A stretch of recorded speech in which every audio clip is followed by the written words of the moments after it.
Great. Billy, let's begin at the beginning. What do you consider the most important fundamentals for bass players? Well, as ridiculous as it may sound, one thing that is kind of my pet peeve for young bassists coming up and stuff is, believe it or not, the strap length. My strap is just one piece. It doesn't adjust because I know the perfect length for me after 20-some years of playing, you know, that I know it's going to be there. And you notice when I'm practicing, if I'm sitting down, the bass sits right here, and you do all your stuff with it. And when you stand up, it's in the same spot. So you're always used to it being at the same spot in your body. Whether you like it high or low is your own personal preference, but as long as it's on the same spot, if you're practicing and then move, all your angles change, everything moves. So I like to try to encourage people to get that one spot that they're going to put the bass and leave it, and then work on everything from there. So it's just real important for me. I see a lot of players, you know, reaming away in the dressing rooms, get up on stage and the bass is in a completely different spot and they can't do it, and they come back, you know, blaming their roadie or their amp or whatever, you know. It's usually, surprisingly enough, just to get your strap in the right spot is really important. You've mentioned in the past having the fewest possible variables. Yeah. This is really an extension of that, isn't it? Yeah.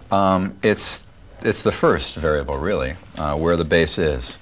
You know, once it's in position on your body, and then worry about getting your arms close to it, and then you're down to your elbows and wrists, and then eventually to your fingertips. But it all bases off that one solid spot. And it sounds ridiculously stupid and elementary, but it's really important. A lot of people... Maybe easily ignored, huh? Yeah, that's probably why. A lot of fundamental things are easily ignored.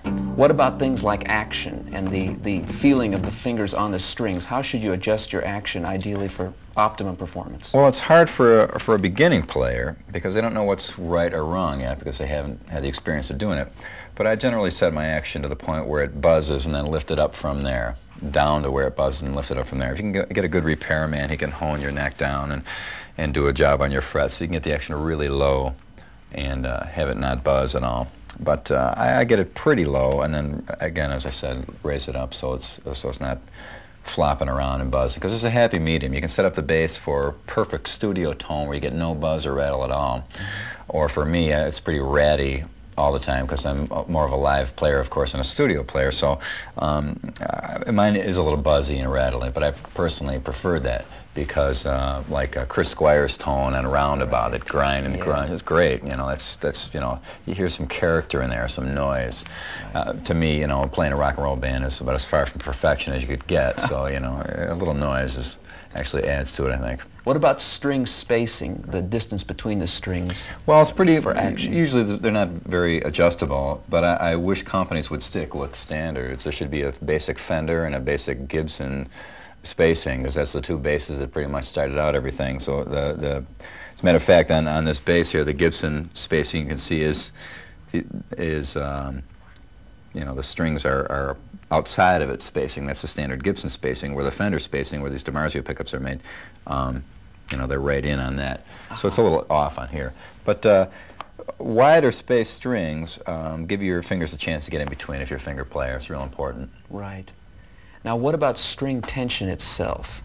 How does that affect technique, the tension of the strings? Well, however tight the strings are determines how much they're going to flap around and buzz on the fretboard. I would discourage anyone from using a real light set of strings because you know, bass is a real strength instrument. It takes a lot of strength to play it, more so than a guitar. And I prefer to encourage people to put as much into it to get as much out, use a real strength kind of point of view. Could you tell us a little bit about your development in the early years as a player, what you got from your early influences? Well, first major influence probably was the Yardbirds, Paul Samwell Smith. So.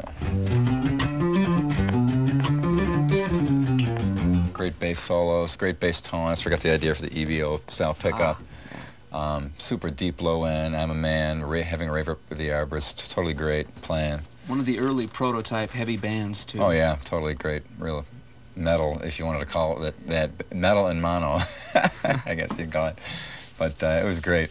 Him, and then you know, the Beatles and all the pop, British Invasion came through all the songs. A lot from McCartney, melodic sense. Yeah, McCartney's a way overlooked bass player, way underrated. Like, you know. all the rain stuff, Yeah. and you know, it's great stuff.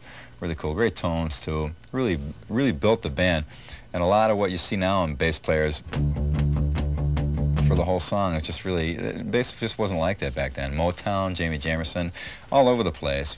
A fundamental element of the song was a bass line. Right. Move the whole song. It made the whole song happen. So that's stuff I kind of grew up on, things that really were an important part of the song. Bass parts that were part of the song, not soloing or not just thudding along, you know, eighth notes on the, you know, along with the single disco beat bass drum, you know. There's a lot more happening back then as far as, you know, writing goes. Then I got into Tim Bogart was probably my biggest real big bass influence. Tim Bogart from Vanilla Fudge. And he influenced you technically too, didn't Yeah, he? real technically. He's still my hero. He's the greatest. I got all my raking techniques from him. I think the bass he played on the first Vanilla Fudge record to this day is set the standard for the ability of a bass to move in the context of a song and just take it to places where it just wouldn't have gone without him, you know. It's really incredible. Jack Bruce, Cream, unbelievable. All the live stuff. I just did an interview with him together recently for a magazine cover and for a big article story about, you know, bass back then and now. And it's real interesting to hear his point of view on three-piece bands and stuff and how much the bass is really a part of things, you know.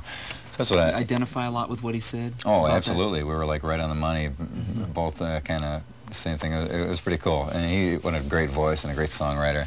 Totally amazing.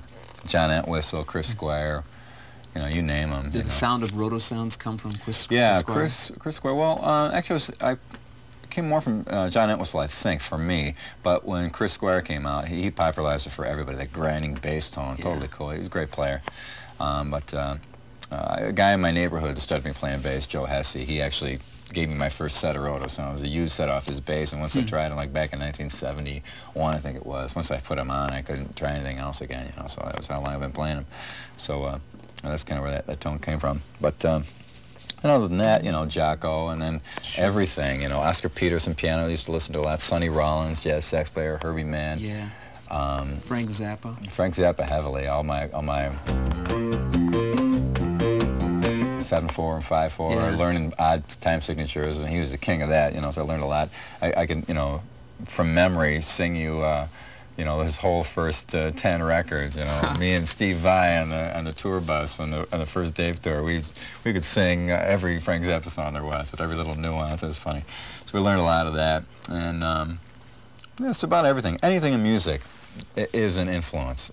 Including things like Bach even, right? Yeah, well, Bach I got into real heavily very early on, way early 70s, and everybody's like, it's a buzzword now, I listen to classical music, and I said, you know, I'd much rather go listen to something that no one else is listening to, you know, like pedal steel guitar or ethnic music, something that not everybody's into, because I've always, as a player, I've always tried to go towards something different than what everyone else was doing, and it's been successful for me so far, so I continue that. Instead of going with how everyone else is being influenced, go somewhere else, you know.